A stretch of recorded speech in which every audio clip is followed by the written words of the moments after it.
Welcome back to Success and Equity on BCTV. I'm your host, Francis Mayer, and we're having a lot of fun today. And things are a little bit lighthearted, and that's because one of my favorite partners on the BC campus is here, and that's Manny De Los Santos. Hello, welcome to the show, Manny. Hello, Francis. You've been on the other side of the camera many times. Yes, I have. And we're pulling you out into the light right now. Yes, I like to do all my work behind the camera. I'm not much of a in front of the camera personality, such as yourself. Thank you. And we're going to do our best to keep it together. Not been successful so far this morning, but we're going to work on it. Manny, there was a time, though, when you weren't doing work that you were really excited about, and turning the clock back on your life a little bit. You didn't know when you were in high school that you were going to end up making money for making videos, essentially. Nope. I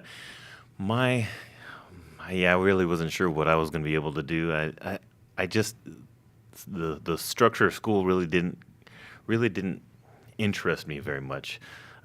Just working with my hands I needed movement. I needed maybe just like shiny things in the classroom would detour me from learning. So I was like, I guess I'm just gonna have to. I don't know what am I gonna do. I'm like, I'm gonna be in construction, I guess, or whatever. But I always did like TV. I always liked watching TV, and my brain thought in commercials and trailers and stuff like that. So I thought, man, I wish I'd like to do something along those lines, but I'm not sure how do I get there, or how could I do that? Because you did not grow up in Hollywood. No, not really. More of Arvin and Lamont area, Yeah. And that was more of an agricultural town. So the options for TV or working in that area or entertainment, then that really wasn't. It was more of like corn and grapes and along those lines. No, there weren't a ton of opportunities. You didn't know people who had everyday jobs in that type of work, so you didn't even know it was a possibility. What kind of work were you? Oh, and let's go back to the school thing for a minute, because I think that there's probably a lot of people out there who can relate to this. And I agree with you. I think it's a lot about finding the right fit and getting yourself applied and learning in different ways. And I think we offer a lot of those. I know we offer a lot of those opportunities at Bakersfield College. Earlier today, we heard from Jeremy Stott, and I mean, it's a good thing for all of us at BC that nobody handed you a welding torch or something else that caught on, because that might have gotten your attention. And so, what kind of, when you say you had like difficulties in school, did you not get good grades? No, grades weren't my strong point either. It was just always anything. There was always an attention thing. I could not pay attention, or if I'm sitting down for too long, that didn't get me. It's when I started getting into computers, or when computers were exposed to me. This was right. We didn't have a computer in every class. We had maybe one computer, and the screen was all green, and they didn't have internet. But then later on, like towards my senior year, that's when they were kind of showing it a little bit more. Computers started interesting me, and then computers in multimedia. I was like, oh, that's neat. What about this? Moving these things around, doing desktop publishing stuff, but I'm a horrible speller, and I was like, I don't know what's the next avenue for this. And then I took a class in I think the adult school. It was ROTC. It was in graphic design, and they had a portion in there that showed computer editing and some video stuff. And I was like, wow. I just absorbed it as soon as I saw that it was like. That's what I love. I want to do that. I want to figure that out. I got all excited about it and started learning, and I became the best in the class of having to figure it out. And I was like, well, I couldn't apply that same kind of lust for knowledge in my like in reading and writing and history and algebra and stuff. That wasn't there. But when the computers came on board, that's when I was like, oh, I want to be a part of that. And that's an important distinction to make to younger people, like today's students. The world has gotten so much smaller for you because you can look up anything on YouTube. I mean, if you want to know how the professional ear cleaners on the streets of New Delhi work, there's a YouTube video about that. The world is so much smaller. But Manny, when you were in school, like you said, Apple had an initiative, and it was an apple in every classroom. Like the Apple IIe with the green screen that you described, DOS, like Oregon Trail, These are things that Yeah, that was exactly. And it was like we were blown away by Oregon Trail. That was like the Call of Duty back then. Oh, no, you're Look at the absolutely Oregon correct. Trail. It's like or stuff like that, and just that basic all-in-one unit, that first Mac, and I'm working on a Mac now. It's a little bit more expensive and a little bit more fancier, but this one. And that was like, wow, look at the mouse, and it click it around, and you can draw on it, and you can create things, and it's like that was like a whole new world for me. And you have embraced creating things. Now I'm looking through here, trying to find my shot sheet, and unfortunately, these computers that we depend on, this one is betraying me right now. But Chris, our producer, has a bunch of stuff that you've produced. And when we say produce, in this context, we mean you take video, audio, and other elements, and you put them in the mixing bowl, and you cook up a completed video. And you get enlisted by all kinds of folks on campus to make stuff. For example, we have something called the Renegade Scorecard. Chris, if you can cue up that video. This is something you made to explain that to folks. Let's take a look at it.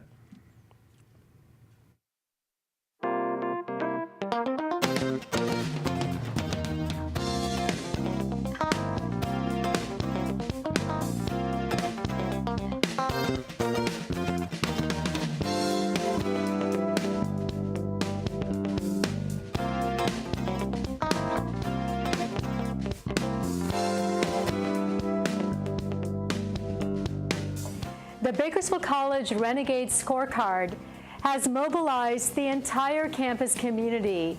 Every individual has been empowered to respond immediately and locally to issues to create and affect change. Renegade Scorecard, all about students, not about numbers.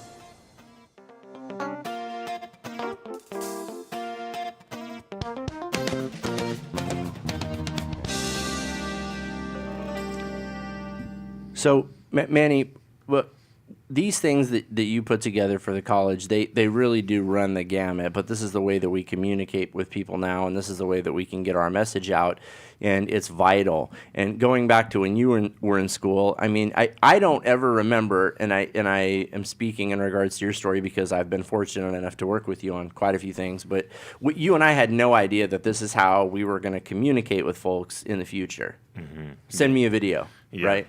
Yeah, like how can you best illustrate this point with a video or in a small amount of time and make it kind of somewhat interesting instead of just someone standing up and giving just a presentation? How can we best illustrate that? Like with the scorecard, they wanted to show demographics of the different students, and they're telling me ideas, and I'm like, how can I it's like figure out how to best show that, and then having the labels of these students follow them around, and then what ones and zeros start, that each student represents a demographic, and then trying to show that and trying to get that across in video form. Well, and you've proven successful at it. What was the big leap for you in as far as actually pursuing that sort of education? I know you said that you did something with like ROP, like. Mm-hmm. And you learned about graphic design, but when did you realize like there might be something to this video stuff? Well, after I did that in high school, I still wasn't really sure how I had a better idea of where I wanted to go. But then after that, I was like, I don't know how I'm going to get there. And then after high school, I went right in working in a sanitation crew and at Grimway Farms, just pushing rotten green beans. And I was like, I want to do something else. that worked. I worked that whole summer from 4 o'clock in the morning to 1. And that was not your first experience with agriculture either. No, before that it was the corn sheds out in Wheat Patch. It was the grapes. It was the watermelons. It was luckily in those areas there wasn't a lot of McDonald's where you can get those kind of part-time jobs, but there was plenty of fields around, so you could easily get on at one of these sheds or fields and doing that kind of labor stuff. So. those jobs pretty easy, but I'm like, how do I find a job where I can do what I kind of like, what I found interesting? And then I took a couple classes at CSUB in video production. Somebody came in, they said, we're looking for an intern. Who's willing to work for free? And I was like, Okay, if I can mess around with this stuff, started working for free. I would set the cameras up, I would set the lights up for the guy, and set up the microphones, and I would. This was with the was this with superintendent of Yeah, schools? this was Okay. with the Kern County Superintendent of Schools, and I was just the grunt. I would just carry all the stuff to the place, set up lights, set up this and that, and then do whatever else they told. I was a camera guy sometimes, and I worked in the control room sometimes. You got your hands on a lot of different stuff. And this is one thing that there's 2 points I want to bring up right here. One is that you did an internship, and you didn't get paid for it. And I know that that is an absolutely shocking notion to a lot of young folks. But if you want a desirable job in a high demand, or excuse me, in a competitive industry, sometimes you have to do those things to get the experience, because it's a catch-22. No one will hire you without experience, but you can't get experience unless someone hires you. So you circumvent that by doing the internship, and you trade essentially your time for education. You're not really working for free.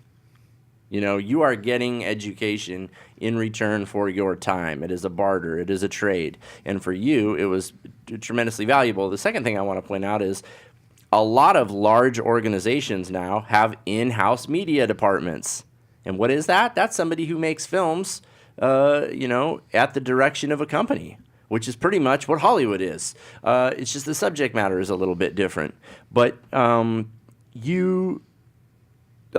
of those doors opened anyway because you pursued education. Mm-hmm. And now we'll forgive you that it didn't happen in BC. Cal State is good, but BC is where magical things start. Well, we are in the future. There's going to be a more of within the photography and in the arts area. They're going to be opening up classes pertaining to that in video, and I'm not sure exactly what the course names are, but I know they're in development of that, and I think I might take them just for fun, just to see is there any gaps, or what exactly, are there any gaps in my game that I need to step up, because it's always changing. It's not VHS no more. It's not 8mm no more. It is DSLR. It's micro SD. It's YouTube videos. It's Vimeo. It's all that kind of stuff. So it's always changing. So you always have to stay on top of that. And BC provides a wide variety of those things, and the stuff that you can learn even in still photography, you can utilize that in your videography. Speaking of the next step, we are going to take a look at a Star Wars video that I got to work with you on. Not right now, in the next segment, but right now, speaking of what the future is, and like you said, the technology is increasing all the time. Let's take a look at this 4K color drone footage that you shot of the campus. This is it's great.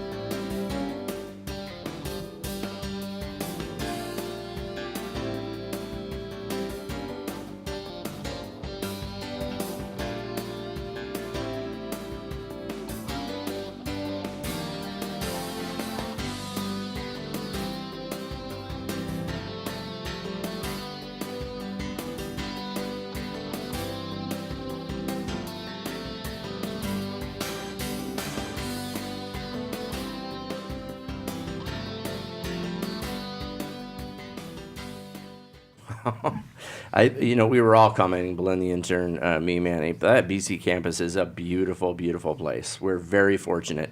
It's a nice place to spend your time. And Manny, you were saying earlier that internship, you did the grunt work. But you still do a lot of grunt work. I mean, we don't have a deep staff in the media services department or marketing and public relations. It's not like we have grips and stuff that are running around and setting things up for us. But you do a lot of stuff, and that was a great place for you to learn it. Did that open your mind more to the possibility you could do this for a living? Yeah. That and then you have certain bosses, you have certain coworkers and stuff that kind of feed into that. My boss right now, Todd, he's the IT director. He saw what I liked he saw my interest and my passion towards it, and he kind of fed into that, and he helped me he helped me seek out more avenues. Like if I want to learn about color grading and getting a better overall picture on the videos that I do, can we purchase this software, or can we purchase this tutorial thing and then learn more about that? Or I want to do something more like with the drone footage. I mean, that's a whole nother avenue to learn on. I mean, there's a whole subset of people that just do that alone, and I was on YouTube, and they said that maybe we can get one. I was on YouTube and I was researching, I was looking around, I was thinking, what's the best shots, what's the best time of day to shoot, what are some of the techniques that the professionals use, and incorporate that, and how can I incorporate that in making BC look as good as possible. I mean, BC is a beautiful campus already. There's already full-grown, big, mature trees, but it's like, how can we show it from a different vantage point? Imagine a football game, and then a football game from 200 feet up, within FAA regulations, but within. You do have an FAA registry for your little drone. Yeah, you just had to. So I'm a licensed FFA or FAA. Drone pilot? Drone pilot. I'll just say pilot, and then I have the jacket and everything. Very good. Manny, listen, we're going to take a quick break, but when we come back, we're going to talk more about your transition into doing this for a living, and talk more about what it's like to work on the BC campus, and how this could happen for you too. But just like with Manny, the first step toward achieving your dream is coming to school. Chris, can we check out with the orientation video? We'll go into break to that. Yeah, absolutely. We'll take a look at it when we come back. There's a video about orientation, and it's going to show you this is an easy place to get in and get on the road to being the person that you want to be. You just got to take the first step. Enroll at BC. We'll be right back with more Success in Equity.